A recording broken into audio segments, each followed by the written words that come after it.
In today's lecture, we will study about beta-lactam antibiotics. अब beta-lactam antibiotics क्या होते हैं? ऐसे एंटीबायोटिक्स जिनके अंदर बीटा-लैक्टम रिंग प्रेजेंट होती है, वो हमारे पास बीटा-लैक्टम एंटीबायोटिक्स होते हैं. जिन एंटीबायोटिक्स के केमिकल स्ट्रक्चर के अंदर बीटा-लैक्टम रिंग प्रेजेंट होगी, वो हमारे पास बीटा-लैक्टम एंटीबायोटिक्स के अंदर आएंगे. तो अब हमारे पास 4 तरह के बीटा-लैक्टम एंटीबायोटिक्स होते हैं, जो कि है पेनिसिलिन्स, सेफेलोस्पोरिन्स, मोनोबैक्टम्स और कार्बापेनिन्स. जो पेनिसिलिन्स है वो वन ऑफ द जो फर्स्ट एंटीबायोटिक्स हमारे पास डिस्कवर हुई थी, पेनिसिलिन उनमें आती है. पेनिसिलिन जो है वो अलेक्जेंडर फ्लेमिंग ने डिस्कवर की थी वर्ल्ड वॉर के ड्यूरिंग. और जब हमारे पास जब पेनिसिलिन डिस्कवर हुई थी, तब हमारे पास एक ब्लूम हो रहा था इन्फेक्शंस का. और जो पेनिसिलिन है इसको वंडर ड्रग कहा गया था, क्योंकि हमारे पास पेनिसिलिन जो है उसने हमारे पास जब डिस्कवर हुई तो उसके पहले कोई एंटीबायोटिक एजेंट नहीं था, और पेनिसिलिन जो है उसने बहुत सारे लोगों की जो है वो जान बचाई थी. तो अब पेनिसिलिन की बात की जाए तो पेनिसिलिन हमारे पास पेनिसिलियम नोटेटम करके एक हमारे पास स्पीशीज है, उससे मिलती है. पेनिसिलिन जो है वो नेचुरली अकरिंग हमारे पास पेनिसिलियम नोटेटम करके स्पीशीज है, उससे मिलती है. अब जो हमारे पास पेनिसिलिन्स है उसको हमने क्लासिफाई जो किया है वो क्या है on the basis of their source. और सोर्स के बेसिस पे हमारे पास 2 तरह की पेनिसिलिन्स है. एक है नेचुरल पेनिसिलिन्स, यानी कि जो हमारे पास एनवायरनमेंट से डायरेक्टली पेनिसिलिन मिले, वो है हमारे पास नेचुरल पेनिसिलिन. और सेकंड जो क्लास है वो है हमारे पास सेमी सिंथेटिक पेनिसिलिन्स. कौन सी है? वो पेनिसिलिन जो हमने पेनिसिलिन्स की जब मॉडिफिकेशन की लैब में और उनको इम्प्रूव करने की कोशिश करी, तो हमारे पास कौन सी पेनिसिलिन्स है? Semi synthetic penicillin. नेचुरल में जो पेनिसिलिन है हमारे पास वो है पेनिसिलिन जी. अब सेमी सिंथेटिक में हमारे पास हमने क्या किया कि पेनिसिलिन्स जो थी उनमें कुछ दिक्कत थी. पेनिसिलिन की वजह से कुछ एडवर्स इफेक्ट्स आ रहे थे. पेनिसिलिन की वजह से कुछ हमारे पास लिमिटेड यूजेस थी उसकी. तो पेनिसिलिन की हमने इम्प्रूवमेंट की. तो पेनिसिलिन की इम्प्रूवमेंट के बेसिस पे हमने उसमें क्या इम्प्रूव किया, उसके बेस पे हमारे पास 4 क्लासेस हैं. ये 4 क्लासेस कौन सी हैं? सबसे पहला है हमारे पास एसिड रेजिस्टेंट पेनिसिलिन वी. अभी हमारे पास अगर हम पेनिसिलिन के एडीएमए की बात करें तो पेनिसिलिन जो है हमारे पास वो पुअरली एब्जॉर्ब होता है स्टमक के अंदर, क्योंकि पेनिसिलिन जो है वो एसिड जो हमारी स्टमक में होता है वो उसको डिग्रेड कर देता है, या फिर एसिड की वजह से पेनिसिलिन स्टमक से डायरेक्टली एब्जॉर्ब नहीं हो पाता. अगर हमारे पास स्टमक के अंदर पेनिसिलिन डायरेक्टली एब्जॉर्ब नहीं हो पाएगा तो उसके जो ओरल हमारे पास एडमिनिस्ट्रेशन होगी वो नहीं की जा सकती, जिसकी वजह से पेनिसिलिन्स के इंजेक्शन लगाए जाते थे. लेकिन लैब में हमने एसिड रेजिस्टेंट पेनिसिलिन बनाई, जो कि है पेनिसिलिन वी. जो पेनिसिलिन वी है ये ऑरली दी जा सकती है, क्योंकि ये एसिड रेजिस्टेंट है. हमारे जो स्टमक का एसिड है वो पेनिसिलिन वी को डिस्ट्रॉय नहीं कर पाता. सेकेंड क्लास है हमारे पास पेनिसिलिनेज रेजिस्टेंट. अब पेनिसिलिनेज रेजिस्टेंट का क्या मतलब है? जब हमने ड्रग रेजिस्टेंस पढ़ी थी तब उसमें पढ़ा था कि हमारे पास या तो जो हमारे पास बैक्टीरियाज हैं वो या तो रेजिस्टेंस लेके आते हैं अब उनके अंदर म्यूटेशन के थ्रू या फिर जेनेटिक ट्रांसफर के थ्रू. अब जो म्यूटेशन जो हमारे पास प्रोसीजर्स हैं उसके अंदर क्या कर सकते हैं, या तो अपना पूरा का पूरा जो मैकेनिज्म था ड्रग के एक्शन, जहाँ पे हमारे पास ड्रग एक्ट कर रही थी उस मैकेनिज्म को चेंज कर ले, या फिर ड्रग को हमारे पास खत्म करने की कोशिश करें. तो पेनिसिलिन के केस में क्या हुआ कि जो बैक्टीरियाज हैं हमने क्या पढ़ा कि पेनिसिलिन और सेफेलोस्पोरिन, मोनोबैक्टम्स और कार्बापेनिन्स, ये सारी की सारी जो हमारे पास ड्रग्स हैं इनके केमिकल स्ट्रक्चर के अंदर बीटा-लैक्टम रिंग होती है. तो बैक्टीरिया से क्या किया कि एक बीटा-लैक्टमेज नाम की एंजाइम डेवलप करी.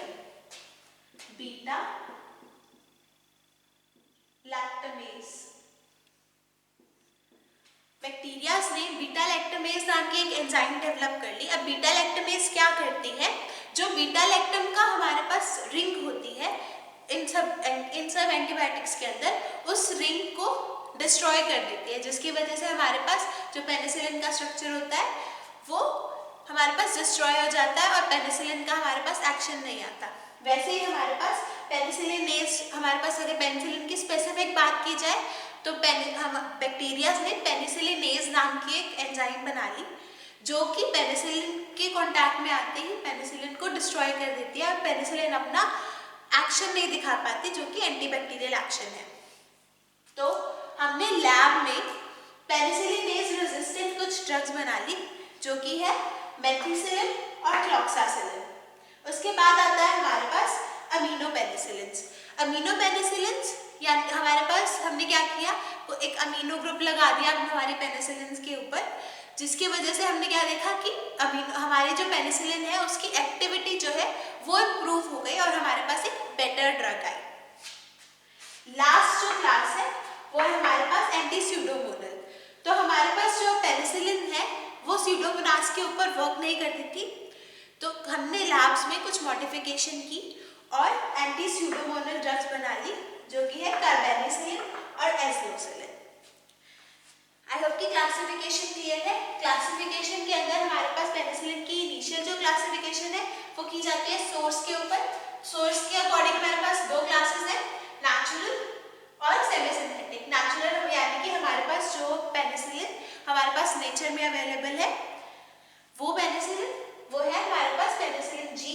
उसके बाद आती है second class semi synthetic penicillin. Semi synthetic penicillin वो पेनिसिलिन है हमारे पास जो कि हमने लैब में पेनिसिलिन जो हमें नेचुरली मिल रही थी उसकी मॉडिफिकेशन करी उसको बेटर बनाने के लिए। तो वो कौन सी ड्रग्स है हमारे पास, acid resistant penicillin V, penicillinase resistant methicillin और क्लॉक्सासिलिन, अमीनो पेनिसिलिन्स एम्पिसिलिन और अमोक्सिसिलिन, एंटी स्यूडोमोनल कार्बेनिसिलिन और एस्लोसिलिन। अब इसके बाद आता है हमारे पास पेनिसिलिन का मैकेनिज्म ऑफ एक्शन। जो हमारे पास पेनिसिलिन है वो वर्क कैसे करती है।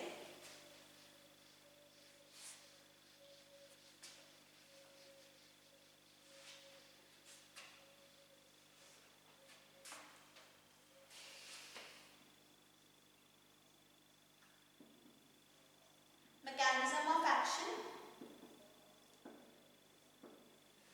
हमारे पास जो पेनिसिलिन्स हैं, जो बैक्टीरियाज हैं, उसके अंदर हमारे पास एक स्पेसिफिक पेनिसिलिन बाइंडिंग प्रोटीन नाम की एक स्पेसिफिक जगह होती है जहाँ पे हमारे पास जो पेनिसिलिन है वो जाके बाइंड करती है। अब जो हमारे पास ये पेनिसिलिन बाइंडिंग प्रोटीन्स हैं ये हमारे पास एग्जिस्ट करते हैं सेल वॉल के ऊपर। तो इसी वजह से हमारे पास जो सेल वॉल जिन बैक्टीरियाज के हमारे पास सेल वॉल थिक होती है उनके ऊपर ये जो ड्रग्स है वो ज़्यादा इफेक्ट दिखाती है। तो और हमारे पास सेल वॉल हमारे पास किन बैक्टीरिया से थिक होती है, जो हमारे पास ग्राम पॉजिटिव बैक्टीरियाज होते हैं उनकी। तो अभी अगर मैकेनिज्म ऑफ एक्शन की बात की जाए तो नॉर्मली बैक्टीरिया सेल वॉल कैसे बनाता है।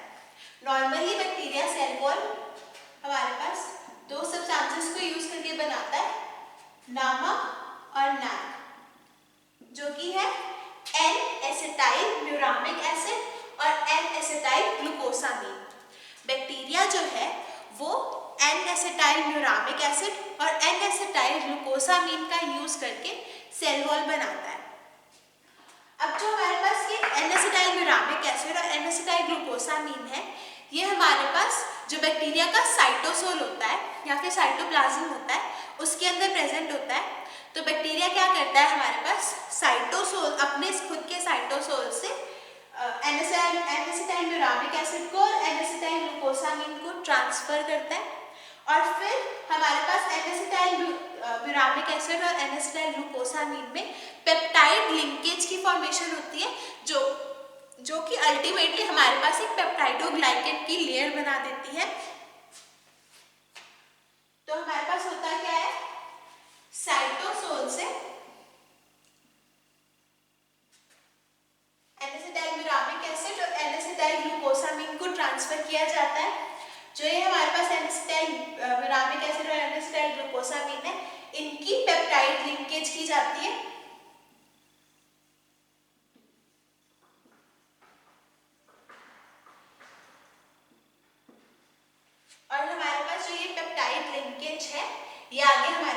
सेल वॉल की फॉर्मेशन करता है।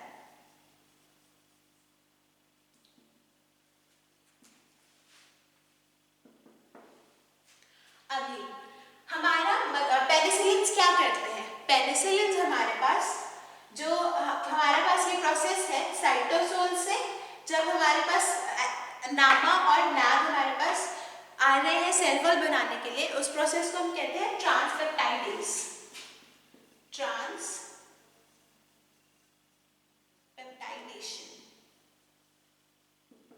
इसको हम बोलते हैं ट्रांसपेप्टाइडेशन। तो हमारे पास पेनिसिलिन्स क्या करती है? पेनिसिलिन बाइंड कर जाती है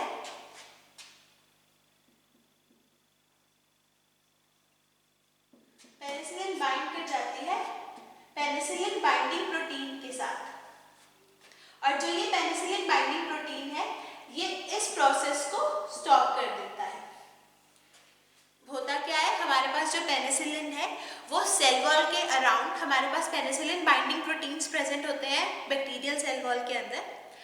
अब वो हमारे पास पेनिसिलिन जो है वो पेनिसिलिन बाइंडिंग प्रोटीन्स के साथ जाके अटैच हो जाती है।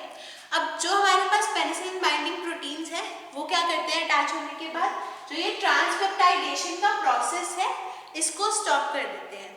और अगर हमारे पास ट्रांसपेप्टाइडेशन का जो प्रोसेस है वो स्टॉप हो जाएगा तो हमारे पास सेल वॉल की फॉर्मेशन नहीं होगी।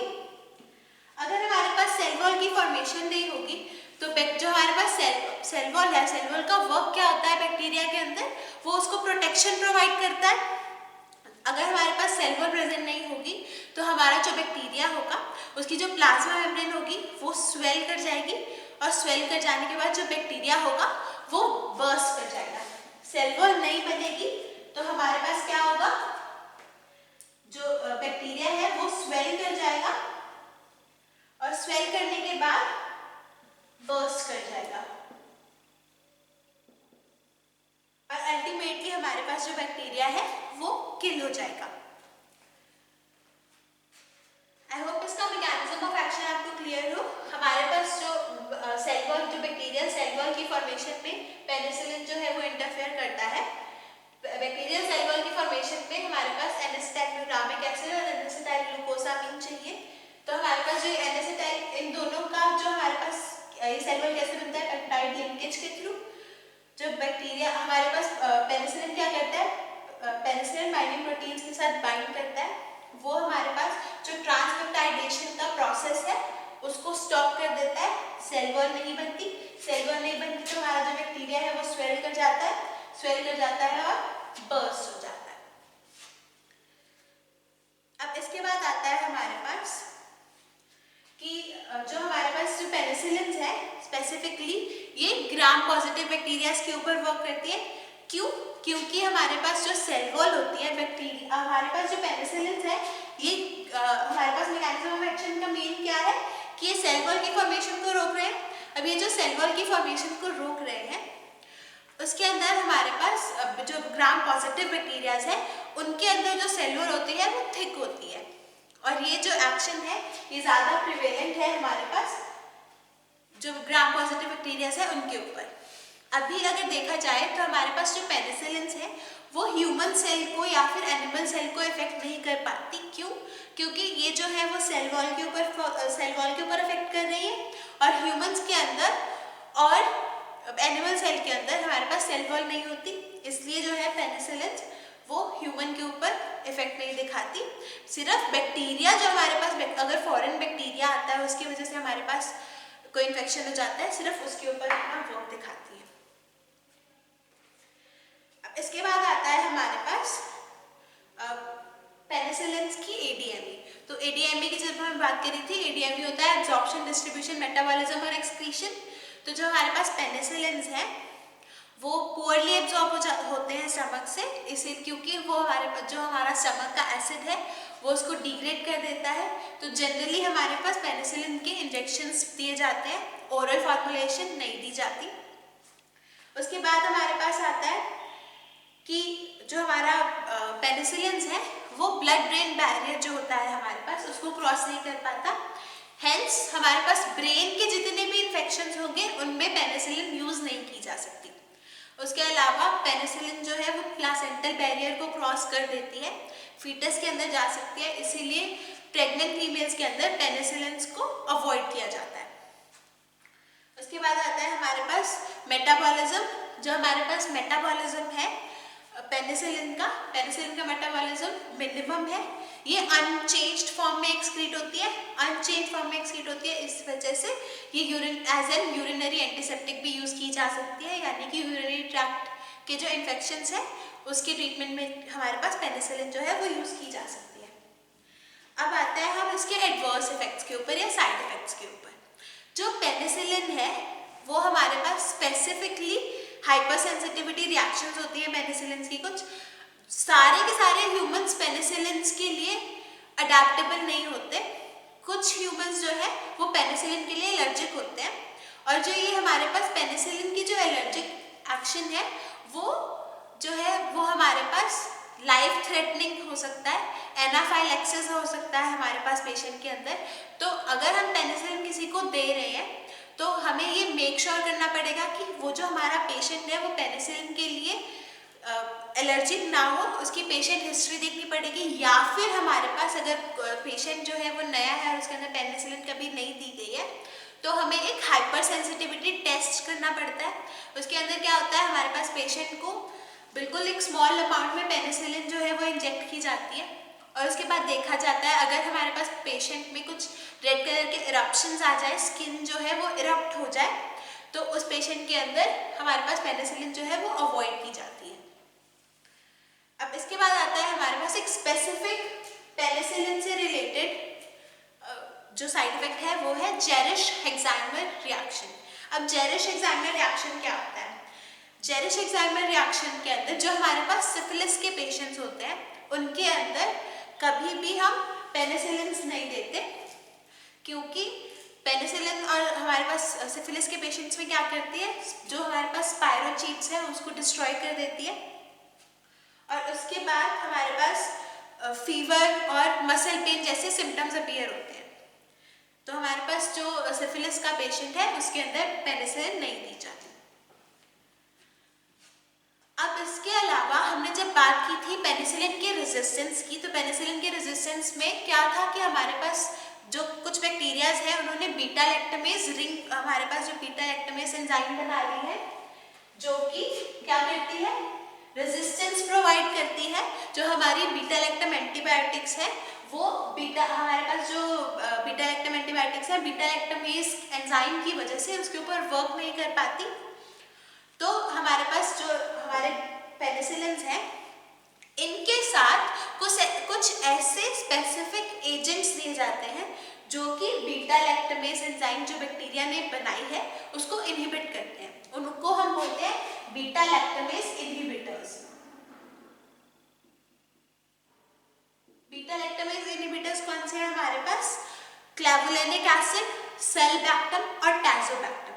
तो होता क्या है, हमारे पास बैक्टीरिया ने एक एंजाइम बना ली बीटा लैक्टमेज जो कि बीटा लैक्टम एंटीबायोटिक्स को डीएक्टिवेट कर देती थी। अब हम क्या करते हैं कि पेनिसिलिन के साथ या बीटा लैक्टम एंटीबायोटिक्स के साथ हम अपनी मेडिसिन हम बीटा लैक्टमेज इनहिबिटर्स देते हैं। अब जो वो बीटा लैक्टमेज इनहिबिटर्स होते हैं वो क्या करते हैं, बीटा लैक्टमेज जो एंजाइम है उसके साथ बाइंड कर जाते हैं, और हमारे पास जो बीटा लैक्टमेज एंजाइम है वो पेनिसिलिन या फिर जो हमारे पास बाकी बीटा लैक्टम एंटीबायोटिक्स है उसके ऊपर वर्क नहीं कर पाती, जिसकी वजह से हमारा जो ट्रीटमेंट है वो बिना हिंडर हुए हो सकता है। बीटा लैक्टम इनहिबिटर्स हमारे पास कौन से हैं? क्लेवुलेनिक एसिड, सेल्बैक्टम और टैजोबैक्टम। जो हमारे पास पेनिसिलिन्स है ये यूज की जाती है हमारे पास न्यूमोकोकल इन्फेक्शंस के लिए, स्ट्रेप्टोकोकल इन्फेक्शंस के लिए, मेनिंजियोकोकल इन्फेक्शंस के लिए, स्टेफाइलोकोकल इन्फेक्शंस के लिए, और उसके अलावा हमारे पास प्रोफाइलैक्सिस के लिए भी पेनिसिलिन यूज की जाती है। नेक्स्ट क्लास आती है हमारे पास सेफेलोस्पोरिन्स। जो सेफेलोस्पोरिन्स जो ड्रग है वो हमारे पास पेनिसिलिन्स की आगे मॉडिफिकेशंस है। जो सेफेलोस्पोरिन्स का मैकेनिज्म ऑफ एक्शन है वो बिल्कुल सेम है हमारे पास पेनिसिलिन्स के जैसा ही, लेकिन हमारे पास सेफेलोस्पोरिन्स में फर्क क्या है? सेफेलोस्पोरिन्स जो है वो पेनिसिलिन्स की कंपैरिजन में ब्रॉड स्पेक्ट्रम एंटीबायोटिक्स है। जो पेनिसिलिन्स है वो स्पेसिफिकली ग्राम पॉजिटिव जो बैक्टीरिया से उनके ऊपर वर्क करती है, लेकिन जो हमारी सेफेलोस्पोरिन्स है वो ग्राम पॉजिटिव और ग्राम नेगेटिव दोनों जो हमारे पास बैक्टीरिया है उनके ऊपर वर्क करती है। उसके अलावा सेफेलोस्पोरिन्स जो है वो इकोनॉमिकल है, उनकी कॉस्ट जो है वो लो है। उसके बाद आता है हमारे पास सेफेलोस्पोरिन्स की भी हमारे पास जनरली इंजेक्शन दिए जाते हैं, बहुत कम ऐसे सेफेलोस्पोरिन्स हैं जो कि ओरली दी जाती है। जो सेफेलोस्पोरिन्स की क्लासिफिकेशन है वो की गई है हमारे पास जनरेशंस के बेस पे, यानी कि जैसे जैसे हमारे पास सेफेलोस्पोरिन्स डिस्कवर होते गए हमारे पास सेफेलोस्पोरिन्स की क्लासिफिकेशन होती गई। सेफेलोस्पोरिन्स के अंदर हमारे पास first generation, second generation, third generation और फोर्थ जनरेशन, 4 जनरेशन की ड्रग्स हैं। फर्स्ट जनरेशन में हमारे पास आती है सेफेलोथिन और सिफाड्रॉक्सिल। सेफेलोथिन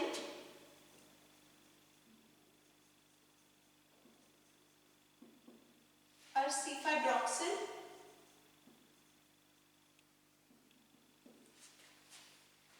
जो फर्स्ट जनरेशन ऑफ हमारे पास ड्रग्स हैं इनके अंदर क्या किया गया? सेफेलोस्पोरिन्स में पेनिसिलिन के कंपैरिजन में एक्टिविटी जो है उसको एंटीबैक्टीरियल एक्टिविटी है उसको इंक्रीज किया गया। जो हमारे पास फर्स्ट जनरेशन ड्रग्स है ये सिर्फ ग्राम पॉजिटिव बैक्टीरिया के ऊपर ही वर्क करती है। सेकेंड जनरेशन में जो हमारे पास ड्रग्स आती है वो है सीफाक्लोर और सिफाजिक्टीन या फिर सिफ्यूरोक्साइन। सीफाक्लोर और सिफ्यूरोक्साइन। अब जो सेकेंड जनरेशन वाली सेफेलोस्पोरिन्स है वो हमारे पास ग्राम नेगेटिव बैक्टीरिया के ऊपर भी वर्क करती है। इनकी जो है activity in comparison to first generation जो ड्रग्स है उससे भी ज़्यादा होती है। उसके अलावा हमारे पास जो सेकेंड जनरेशन ड्रग्स है वो हमारे पास बीटा लैक्टामेज जो हमारे पास एंजाइम है उसको खुद ही इनहिबिट करती है। जैसे कि पेनिसिलिन्स है, पेनिसिलिन्स के साथ हमें एडिशनल बीटा लैक्टामेज इनहिबिटर्स देने पड़ते थे जैसे कि क्लेवुलिनिक एसिड, सेल्बैक्टम और टाज़ोबैक्टम। But in case of second generation cephalosporins, we don't have to give the additional drug because these are self-sufficient and they can inhibit the beta-lactamase enzyme. Now we have third generation. अब third generation में हमारे पास आती है सिफिक्जीन और सिफाटेक्साइन। सिफिक्जीन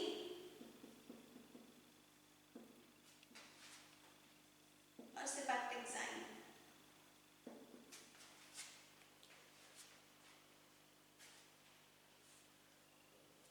अब जो हमारे पास third generation drugs है, जो थर्ड जनरेशन ड्रग्स है वो ग्राम नेगेटिव बैक्टीरिया के ऊपर वर्क करती है। उसके अलावा एंटेरोबैक्टर के ऊपर वर्क करती है। उसके अलावा हमारे पास जो थर्ड जनरेशन ड्रग्स हैं वो स्यूडोमोनास के ऊपर भी इफेक्टिव है।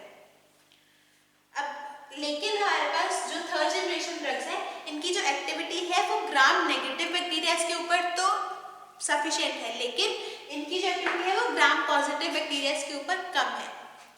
लास्ट क्लास आती है हमारे पास फोर्थ जनरेशन सेफेलोस्पोरिन्स। फोर्थ जनरेशन सेफेलोस्पोरिन्स में हमारे पास है सिफिपीन और सिफिपिरोन। सिफिपीन और सिफिपिरोन। फोर्थ जनरेशन जो हमारे पास ड्रग्स है ये हमारे पास बीटा लैक्टामेज जो हमारे पास एंजाइम है उसके लिए हाईली रेजिस्टेंट है। तो इनके अंदर हमारे पास फोर्थ जनरेशन में क्या इंप्रूवमेंट है? फोर्थ जनरेशन के अंदर हमारे पास जो बीटा लैक्टामेज एंजाइम है उसके लिए ये जो फोर्थ जनरेशन ड्रग्स है वो हाईली रेजिस्टेंट है। अब हमारे पास सेफेलोस्पोरिन के यूजेस। सेफेलोस्पोरिन्स जो है वो हर उस डिसीज के लिए यूज किए जा सकते हैं, जहाँ पे हमारे पास पेनिसिलिन यूज की जाती थी, लेकिन हमारे पास सेफालोस्पोरिन यूज कहाँ की जाती है, उन पेशेंट्स में सेफालोस्पोरिन यूज की जाती है जो पेशेंट्स हमारे पास पेनिसिलिन के लिए हाइपर सेंसिटिव थे या पेनिसिलिन के लिए एलर्जिक थे। जिन पेशेंट्स में हम एलर्जिक रिएक्शंस की वजह से पेनिसिलिन नहीं ले सकते, उन पेशेंट्स में हम सेफालोस्पोरिन देते हैं। सेफालोस्पोरिन जो है वो हमारे पास जो सिफिलिस के पेशेंट्स हैं उनके अंदर भी दी जा सकती है। उसके अलावा जो गोनोरिया के पेशेंट्स हैं उनके अंदर भी दी जा सकती है। मेनिंजाइटिस में दी जा सकती है, जैसे हमने बात की थी जो पेनिसिलिन थी वो हमारे पास ब्लड ब्रेन बैरियर है उसको क्रॉस नहीं कर पाती, लेकिन जो सेफालोस्पोरिन है वो ब्लड ब्रेन बैरियर को क्रॉस कर पाती है। अब नेक्स्ट क्लास हमारे पास आती है मोनोबैक्टम्स। मोनोबैक्टम्स जो है वो हमारे पास वो जो ऐसे बीटा लैक्टम एंटीबायोटिक्स हैं जिनके अंदर हमारे पास सिर्फ एक बीटा लैक्टम रिंग होती है, जैसे कि उनका नाम बता रहा है मोनोबैक्टम। मोनोबैक्टम यानी कि हमारे पास वो एंटीबायोटिक्स जिनके अंदर एक ही बीटा लैक्टम रिंग है। हमारे पास जो मोनोबैक्टम्स है ये ग्राम नेगेटिव के जो हमारे पास ग्राम नेगेटिव बैक्टीरियाज हैं उनके ऊपर वर्क करती है। जो हमारे पास ग्राम नेगेटिव हमारे पास बैक्टीरियाज होते हैं जो स्पेशली रोड्स या फिर कोकस शेप में होते हैं, उनके ऊपर मोनोबैक्टम हाईली इफेक्टिव है। लास्ट क्लास आते हैं हमारे पास कार्बापेनीम्स। जो कार्बापेनीम्स है हमारे पास ये वर्क करते हैं हमारे पास ये हमारे पास सिंथेटिक पेनिसिलिन है। ये कम्प्लीटली सिंथेटिक है, इनको लैब्स में बनाया गया है। बाकी जो हमने ड्रग्स करी ये सारी की सारी सेमी सिंथेटिक थी। जो हमारे पास कार्बापेनीम्स है ये कम्प्लीटली सिंथेटिक है और ये हमारे पास स्पेसिफिकली सेरेब्रोस्पाइनल फ्लूइड जो होता है हमारे पास उसके जो इन्फेक्शंस होते हैं उसकी ट्रीटमेंट के लिए यूज की जाती है।